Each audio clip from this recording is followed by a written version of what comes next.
everyone. Today I'll be speaking with an amazing musician by the name of Brett Jolly. He's gone on to play on stage with many great artists such as Janet Jackson, Betty Wright, Aretha Franklin, and so many more. Today, I'm hoping that you guys can learn a little bit more about his life and learn some great lessons from him. So please stick around, keep watching. You have so many interesting aspects of your life. Your father, he got to sit alongside Coretta Scott King. Hey, Martin Luther King. He also met with 5 presidents.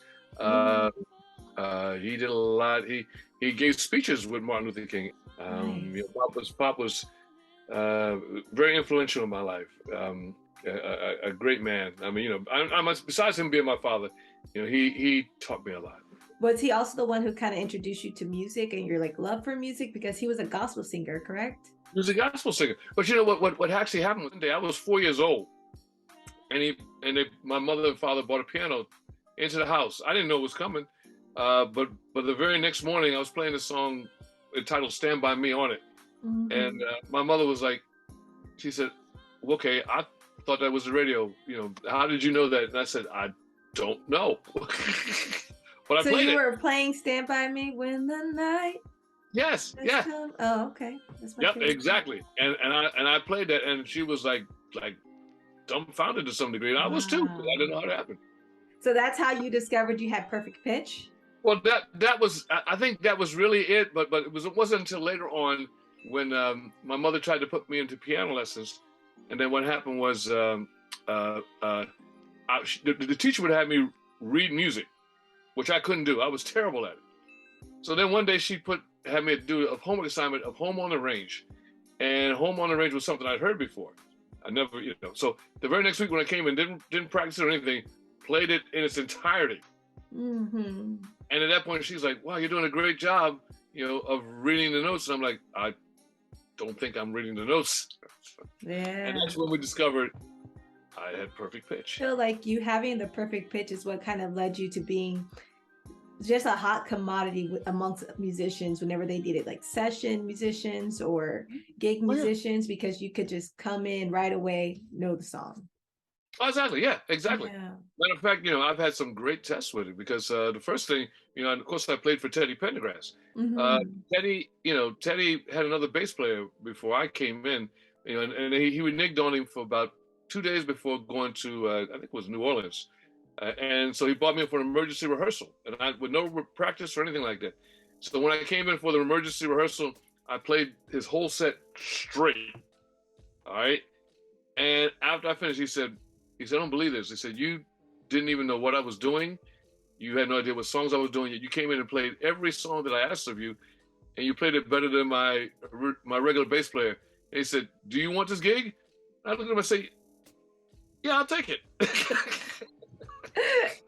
It's hard to say no. It's hard to say no. How did you come across the bass? So when did that land to be your main instrument? Because you're a multi-instrumentalist, right?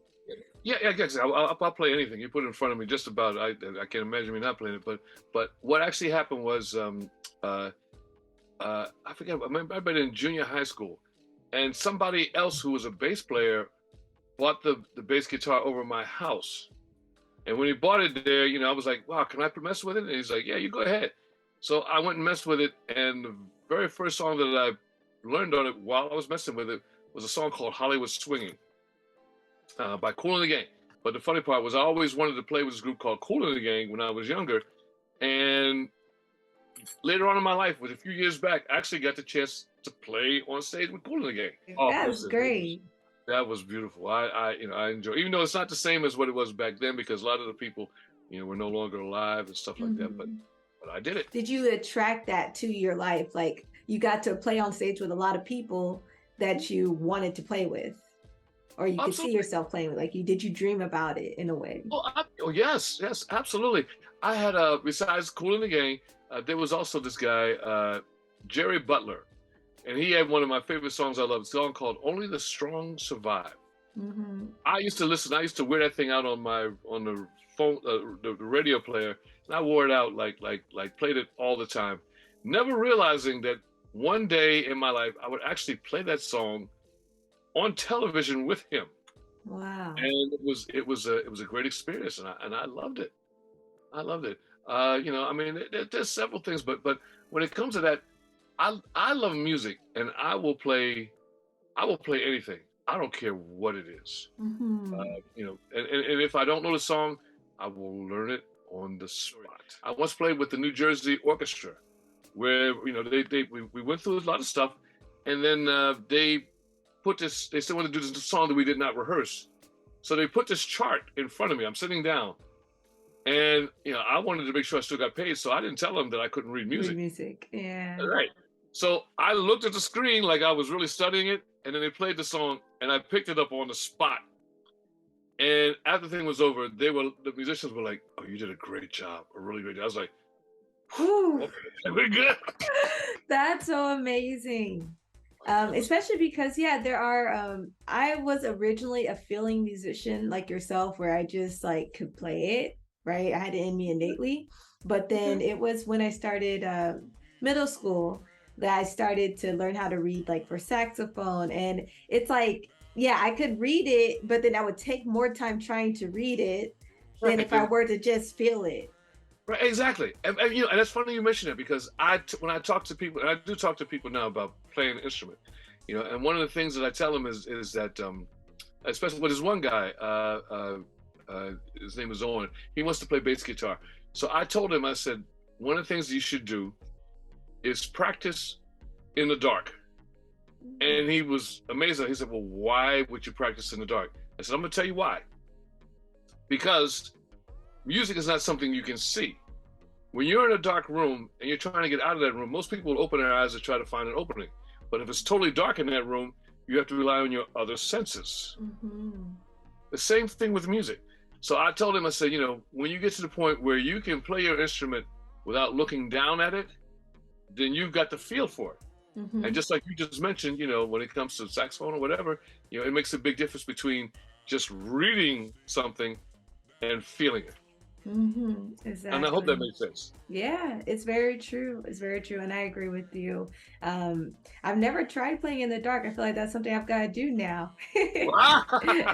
I've never tried it, but I know what you mean as far as you have to rely on your other senses. And for me, it's like that feel. Well, I play guitar mostly. Guitar is my main instrument. I stopped saxophone because I couldn't breathe. I have asthma. So I was like Oh, struggling really? with, I still love woodwinds. Man. I cannot play them, but I want to say cannot. It just takes me more effort, right? But guitar was my first like real instrument that I fell in love with, that I Okay. practiced, devoted my life to. So a lot of times when I'm playing, it's like you get this feeling through your fingertips that just you understand as a bassist, I I'm understand it. sure. I know fully. I know fully what you're talking about. Yeah. And that's one of the things why I tell people that, you know, when you get so comfortable with your instrument that you basically kind of like it talks through you or you talk through it, then Mm-hmm. you're set. Mm-hmm. You know, I and agree. I that makes a big agree. difference. So I love to hear you on guitar. Oh, I'm in the studio right now, but Ah, see, there you go. You want to give me you at some point. I'm sure there's something on YouTube with you playing, and I want to hear what you're doing. yes, actually, me and my husband, we have a duo. We just recorded an EP just What does he recently. play? So he also plays guitar.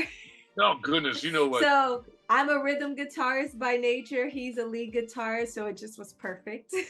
Oh man, yeah, you guys should fit in perfectly. Great. That Yeah, is but really we good. also sing on it. We do like production, so I produce music Okay. with Logic Pro X, and he likes to produce with FL Studio. So I use Logic. I love Logic. It's so easy. It's great, isn't it? It is Yeah, so really straightforward. good. So is that what And you use for your Melodygrams? absolutely, yes. Mm-hmm. I use Logic, and it's really kind of interesting because now I'm doing like I do I do the music, but I also if they don't have their own video, I will shoot the video for them and edit it Mm-hmm. and put it in and match it, and it's been so much fun. So when did you kind of discover your love for like videography and photography, and you found out you could blend it with your love for music? Well, it all came at different intervals, but I will say this much: it was a long time ago.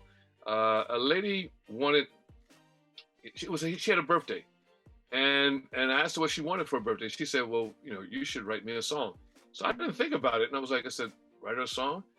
So I did. I wrote her a song, and I gave her the song, and she loved the song, absolutely loved the song. And then she told me, she said, you know, you should probably make a living. You could probably write for like a whole lot of people. And I didn't think about it until later on, after I finally got a camcorder, and then it was like, let's do a song and video. And then I've been doing this since then. And when was that around?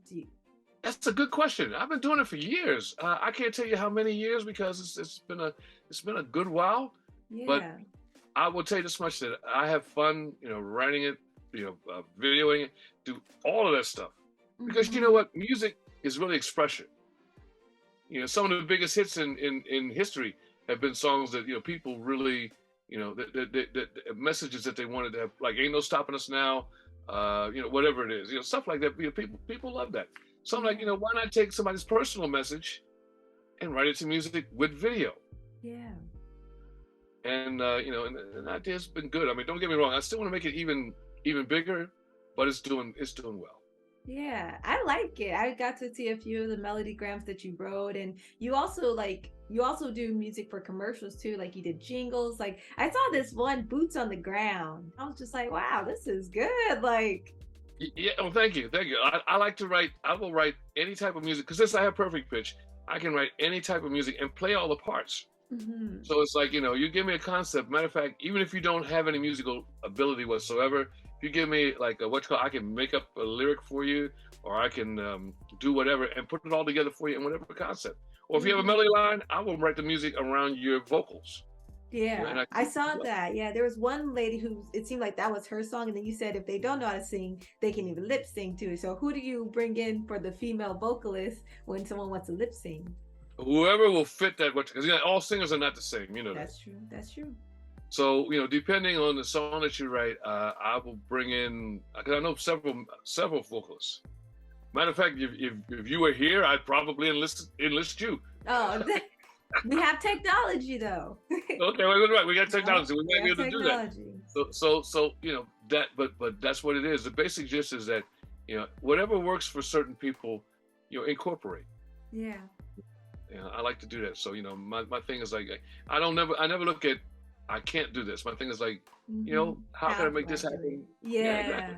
Yeah, not can't, but how. When you started getting like your bigger gigs, right, alongside a lot of Motown artists I saw on the list, right?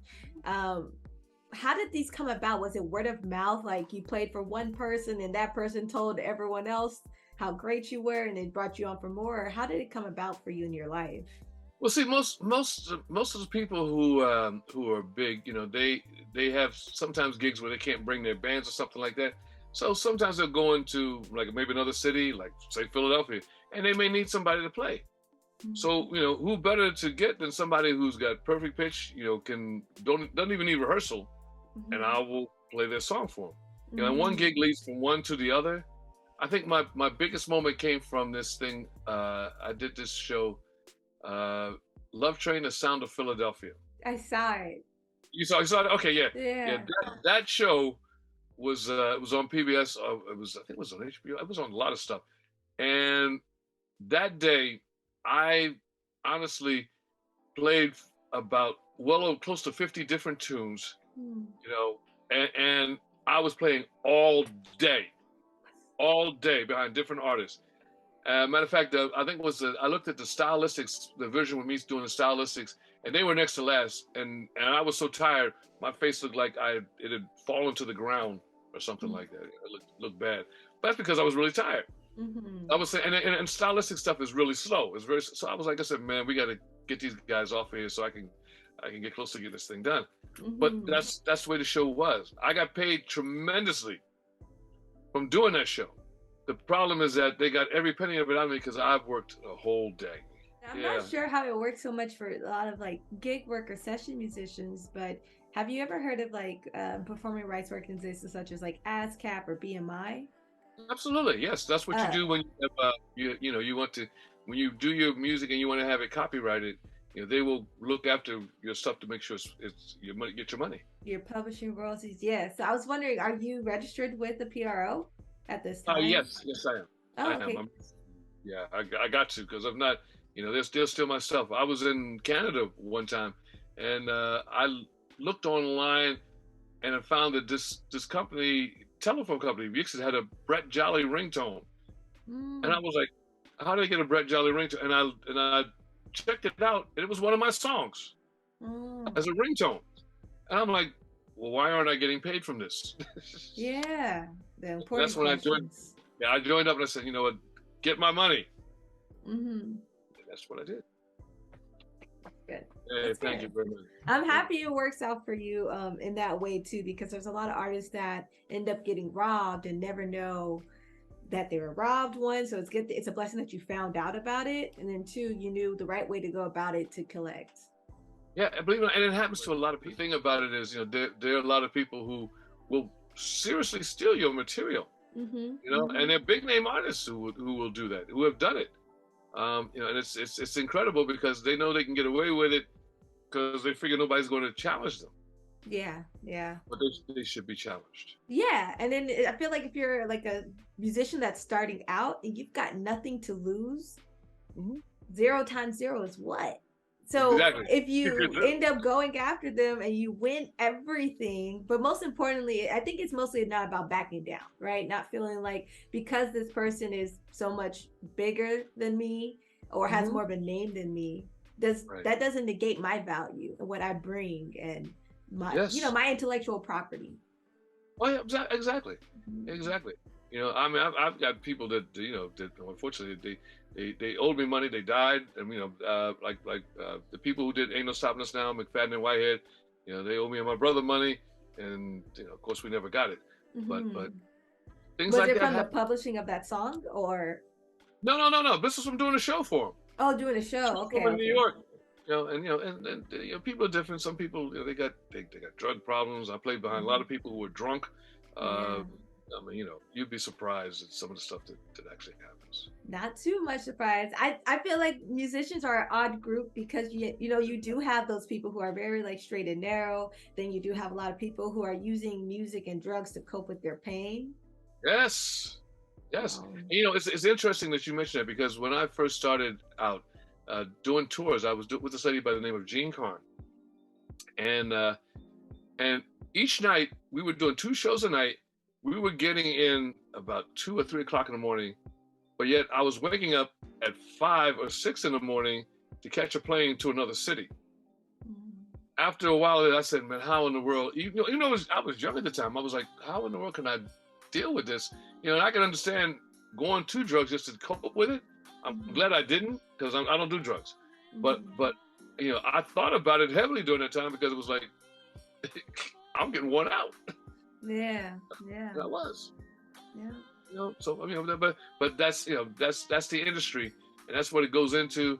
I'm not gonna go into that. I can tell you that now. I'm gonna go into it. I'm just gonna cast some stones really quick because there are a lot of times where, like, if you have a label behind you, sometimes they have like certain artists, right? I won't name a lot of names, but you could probably come up with some ideas of your own of how many people there are.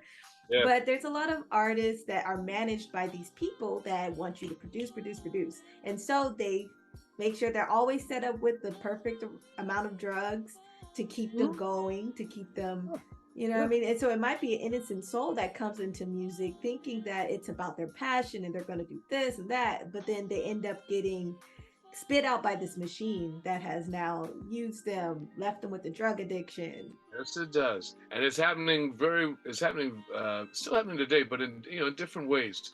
It's of course it's tough for women, especially Mhm. going into the industry, because you got people out there with ulterior motives. But it's also tough for something like even the rappers nowadays. A lot of them sometimes they may have to sell their soul to get to where they have to get to. A lot of them being shot and killed. Mm. It's it's not an angelic industry. It It's really not. isn't. Yeah. No, it's not. So how do But you keep your head on your shoulders having such like pure intentions and just having this love for music? How do you make sure that you're not being corrupted involved in it. within it? I can tell you. The one thing about it is, like a good upbringing, like what my father had for me. The way he raised me and everything else. I wasn't compromising anything to, to make it out there. I really wasn't going to do that. And the industry is one where even if you give up whatever you want to give up, there's no guarantee of how long you want to be. They choose the ones they want to go for how long they want to go. Michael Mhm. Jackson had a lot of money behind him. You know, probably the mafia and stuff behind him. Frank Hmm. Sinatra had the mafia behind him. You know, Yeah. so those people are going to be the ones who are going to, Make it. go great. Yeah. I said, I can fly under the radar. It's no problem with that. I don't need to be up there, and I'll do it my way. And if it works, it's great. And if it doesn't work, hey, at least one thing, I don't owe my soul to the devil or anything like that. Yeah, I love that. And then I feel like there's so many different terms in what making it even looks like, right? So someone might want a whole bunch of fame and they might do those things to help them get there. Whereas, like, if you're a person who just really has a love for the music, and if I can find like that small audience that just really loves my music and can like relate to it, then I feel like I've done my job, right? Exactly, exactly. You don't have to give up everything, for the promise of what you think is pure gold. Yeah, You know, yeah, the industry. Some people, they sacrifice so much thinking that they're going to make it really big, and then they find out it's not like they think it is. yeah, yeah. Yeah, A and lot of that's smoke and mirrors. yeah, exactly. And when that happens, it's like, what did I just do? And where am I, and who am I now? And Hmm.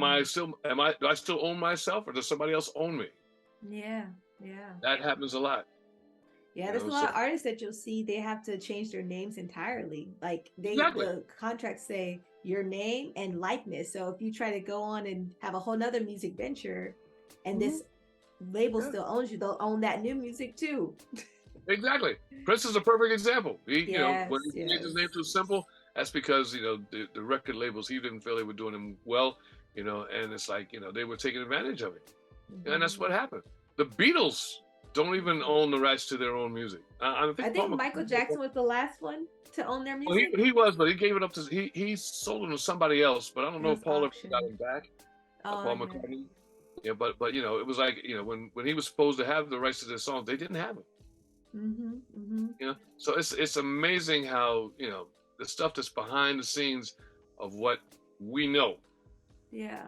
and what people have had to go through and what sacrifices people have had to make. Yeah. And lessons that we can learn from, right? Like don't make the mistakes that they've made, or at least hopefully not learn from them. Um, Well, the truth is beneficial to those who know it. yeah. So when I say that, it's like, if people knew what the industry did, what the industry has gone into, and what they have tried to do to people, then we could unite together and make our own industry, Yeah. and make it based on something different. Because the people who the record labels, of course, they're in conjunction with the radio stations, who are in conjunction with the people who do the concerts. So you got Hmm. to fit within that stratosphere in order to make it. Hmm. But that's not, that doesn't guarantee good music. That's the best music that money will pay for, but it doesn't mean it's the best music. Yeah. Lucky enough, I've been able to like discover a lot of independent artists. I've been able to have a lot of great conversations with them thus far.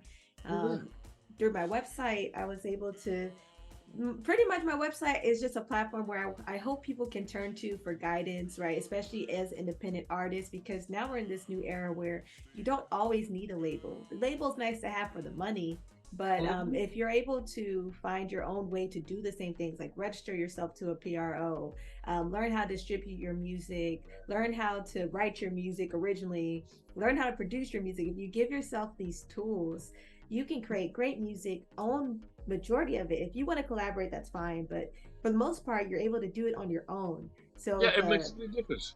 if a label comes to you, then it's like, hey, I'm bringing all of this. What are you really bringing other than money, which I will acquire with time? So it puts Yes. you in a better position to negotiate your deals better, Yeah. you know? And it's also funny. It's like, a lot of times if you go with a label, they determine what you sound like. You may have a song that sounds Yeah. great, but they want you to sound like this guy or this Yeah. person. So they'll change all your stuff around, and then if it doesn't work, they blame you. Yeah. Yeah. Or they'll shelve you for a few projects and you won't be able to put out nothing. We put out nothing. You're exactly right. Amazing how It it works is that way, sad. isn't It it? is sad. Okay, so I don't want to get off track too much, but because you mentioned that your brother also played with you on that gig that you didn't get paid for. What does your brother play? He plays keyboard, and he's Oh, one of okay. he was at one point the musical director for he was a musical director for Teddy Pendergrass, Grover Washington Jr., Phyllis Hyman, and Patti LaBelle at one point. Wow. He's done a lot. He's very good. Did you guys like, I guess, jam together growing up? You guys had a lot of Oh, like, we played together. We played together last week. We played nice. together. You know, periodically. Yes, we do. And he's your older brother or younger brother? Younger Like brother. younger brother. So you guys were able to grow up with this love of music in your home. Yes, That's yes, amazing. yeah. It's a beautiful thing. You know, So we're a pretty close family, and we enjoy ourselves. And we have fun. your mom, so your father a gospel singer, your brother plays keys primarily, you playing the bass. What did your mom do? Absolutely nothing. No, she wasn't a musician, huh? She criticized us. She told us we couldn't sing, we couldn't play. There's Did always all that that. person in the family. That's their Yeah, always. role. Yeah, yeah. That's their role. She did that stuff, and she told my father. She said, "You can't sing, you can't sing." And Pop was wearing them out in the churches. I mean, really, he had lipstick on his collar and stuff like that. And Mom would get mad about it because she felt he couldn't sing, but he was wearing them out. So Yeah. Somehow he was doing it right. he was doing it right. You know, that's what Yeah. Pop was doing. You know, but that's what Yeah. Mom did. You know, we loved her, and you know, she was great in that regard. But it was like, okay, well, you know, she's entitled to her opinion. Yeah. No matter Well, what. I It's guess what kind of advice can you give to aspiring like musicians about session and gig work? Like I kind of heard one thing you said, never saying no, right? Like when the opportunity comes.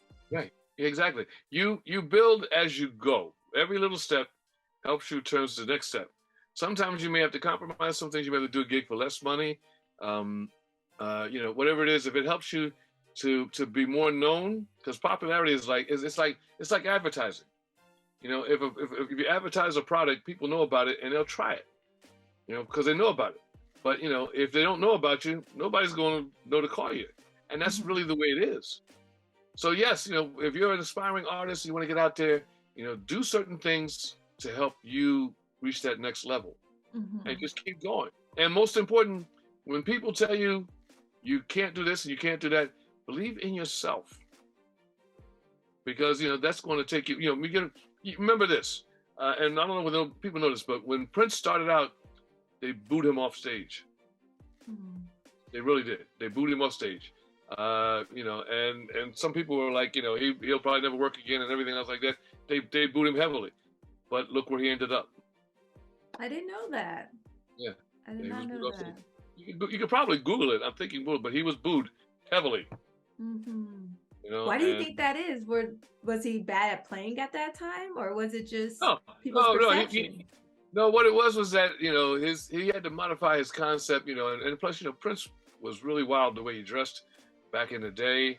You know, and I think that you know he had to kind of modify that a little bit because you know that didn't come off very well, you know, Hmm. during that time. You know, so Hmm. that may have had something to do with it. I'm not sure. I wasn't there for the concert, but you know, I know that they didn't boo him in his last days. I know that. Yeah, Nope. that's true. That's true. Everyone praised Prince by the end of it all. Yeah, exactly. Yeah. Exactly. So I mean, you know, there's stories behind everything for everybody. But the most important thing is that you know, believe in yourself, make it happen, right? Yeah. And once you do that, I think you'll be at a point where you know you can take that and build it to the next level. You know, because there's no guaranteed formula for you, and especially if you go looking for conventional play promotion over the radio, uh, I would strongly suggest no. Hmm. You know, because you got to put up. There's a lot of money that has to be put up for you to be played on radio, and then once you do, you know, especially right now, nobody's really big on the radio anyway. I don't think. Yeah. You know, We're mostly using streaming services now, so. yeah, streaming services, yeah, exactly. Mhm. You know, and since you know about streaming services, you know how much money artists make off of that. I'm sure. Yeah, it just, and that's the thing though. I feel like there's a revolution that's going to happen. I can see it. I can sense it because at first, like, it was just new for independent artists to get money straight to their pocket from these streaming services. But Mhm. now begs the question, um, are we being paid appropriately? Because if we were to Exactly. have had album sales, then we would have got more money, right? And so I feel like there's going to be definitely a revolution coming with how streaming services are approached. There's a lot of, I feel like the smoke and mirrors in a way has just like transformed Mhm. right? So it's the same smoke and mirrors, but now it's differently because we're in a digital age. So there's That's people it. who are faking their followings, faking their streaming. They have bots that are running 24/7 to make them money digitally, essentially. You're right. And because of that fact, you have to kind of take it for what it is. Hmm. Keep up with technology, know where know where it's headed, and make use of it the best way you can. Yeah, It applies yeah, for old as well as young. yeah, yeah, yeah. Yeah. So, it's a different thing. And then of course, there's the other aspect of it too. You know, I'm a big fan of live concerts. Of Hmm. course, how many people do live concerts nowadays? Yeah, Not. yeah. And not a lot of people go to them anymore. I think that's why people aren't doing it so much. Now they're doing mostly just like festivals or just like small shows. But Sure. I Exactly. miss There's not. concerts Yeah. like that. Yeah. And I do too. I've played for for artists who I enjoyed, but then it's like their stuff is more taped than they are. I mean, Yeah. more taped than. So Hmm. I mean, everybody loses. Nobody keeps the same potential as they get older. But Yeah. still, people want to hear that potential. So Hmm. Hmm.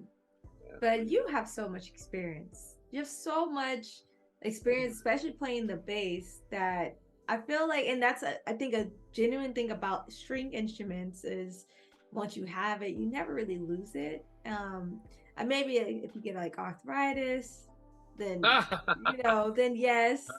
not yet. I'm But for still the going most strong. part, I've seen even people with Parkinson's able to still play their guitar. For sure. Um, Sure. Whereas Matter of fact, the voice ages, but the fingers, not really. yeah, They age like well, wine. it can happen, but I haven't experienced it yet. I can tell you this much: 5 years ago, I had a stroke. I was in the Oh. hospital, could not move my right side. I was in bad shape. My daughter snuck in my guitar to the hospital. She bought me the guitar. I snapped back and walked out of that hospital in 3 days, Mm. 100%. Do you feel like So it healed you being able to yeah, play I think it again? did. I think it did. I really did. And so because of that fact, I think that things happen for a reason. But take care of yourself the best way you can, because nobody stays young forever. And Hmm. when you do, you prolong your career and you'll get more out of it. I agree. This next generation of music that's coming up, it seems like it's placing more of the power in independent hands. We have more technology to find what we need to put our own music out, right? Regardless of label. Mhm. Um, and we're not indebted to anyone. We can own our own publishing, we can own our copyrights, pass them on. That's great. Now the main Yeah. thing is, will your publishing, will it work for you, and how can you actually put it together so that you can make more money? I Mm-hmm. played with a guy, Paul Jackson Jr. He's a jazz guy. He was from out your way. He's from out of California. And I asked him. I said, what do you think is the major thing to be able to make some money? He said the as an artist, the real way you make money is through ownership of your material and and touring. Mm-hmm. Mm-hmm. Because you can sell your music at the places that you tour. Mm-hmm. Which made sense. You know, one time, I'll tell you a story. Prince was here at the in Philadelphia, and I was at the show. Matter of fact, I got to speak to him for about 25 seconds. Little Hey, guy. that's Yeah, that's good. it was great. Yeah. So anyway, what was funny thing was that at the show, the cost of the tickets were tremendously high. I mean, that's what Prince did. So and then at one point, people were like real excited because Prince gave a free CD to everybody in the audience, and everybody was like, "That was really nice of Prince to do that." And I'm like, "Okay, not really. When you paid the money for the what you call it, you paid for the CD as well." Yeah, yeah, yeah, So he sold the CDs. yeah, Yeah, I guess yeah. which was a great business move. Yeah, But that's and what it it is. makes your CD sales go up, your album sales go up because Exactly. yeah, they were, what do they call it? Packaging, right? So sometimes Yeah, the they package would do clause. t-shirt, you get a CD for free, or Yes. CD get a t-shirt for free, or Yeah. yeah. Exactly. Mm-hmm. But it's smart. You gotta know your business thing when you're in the industry. That's what you have to do. Mm-hmm, mm-hmm, And that's for mm-hmm. everybody. So you gotta find your own niche and make it work. Yeah. Like you Yeah. found Melodygrams. I think that works. Well, listen, it's a good thing. It's been great so far, and I'm looking forward to being even greater. Like I Yeah. said, the more I promote and everything else, and even when your program, depending on how many people watch your program, they'll Hmm. see it. And if they want something done, call me or Yeah. not, or get in contact with me. Everyone's directed to Brett Jolly's website. Really simple, brettjolly.com, but it will also be in the description. I appreciate it. Yeah, Thank you very of much. That would course, be of awesome. course. It'll be great. I feel like the songs are very unique, and you can tell that you produced them, you wrote them, and I think it's really great too because not a lot of people have a lot of. Some people are just like a good face, or some people know how to sing but they don't know how to write. It's so great Yeah, when you can network within the industry. exactly. And it also brings the community closer together because some people may have that ability to do certain aspect, but not all of it. So what it Hmm. is that I will help you put it all together. Hmm. And we could put it together with a video, and you could just have your own thing. You could sing it, or you have somebody else sing it. Whatever it is you want to do, I will hook it up and get it done for you, and I can Hmm. do it online. Yep. Yeah, it's a great Yep. thing. So I'm good. Yeah, I'm really happy we were able to meet. My mom was just speaking of you, so Yes, how's she doing? she's doing I've known her for great. a long time, but I've never met her. I know. She told me you guys met online. The beauty We of met the online. internet. Yeah, exactly. It's a great thing. But yeah, she's a great lady. I can see a lot of you in her, which is like, Really? yeah, yeah. Thank you. She, she is really cool. You have to tell her that I said hello. Yes, I Absolutely. will. I'm gonna Yeah. keep it in the video. She'll beat me up if I don't. Ah, that sounds like her. Don't That's you that's edit out my shout out. But no, I was just really excited because she was like, "Oh, I was thinking about I was booking my next interviews, right? So I was like, I'm gonna book like 4 more for this month." And mom's like, "What about my friend Brett Jolly?" Just so innocently, like she uh, didn't know about all the people you played with. She didn't know about all that you were doing. Just so really. innocently, like my friend Brett Jolly. I was like, "Let me look him up." Yeah. Whoa, mom, what the? Where you been hiding him? Yeah, I've done a lot during my time, and I've been blessed. I've been blessed. Yeah. And still looking to be blessed. But whatever it is, I want to take things to the next level. The industry has changed, so I'm changing along Hmm. with it. So Hmm. I'm doing whatever I need to be done. You I'm know. definitely blessed too because I feel like my whole thing has been finding the secret jewels of the industry that's Mhm. made the industry, right? Like the names behind the faces. I appreciate it. I am honored, privileged, and pleasured.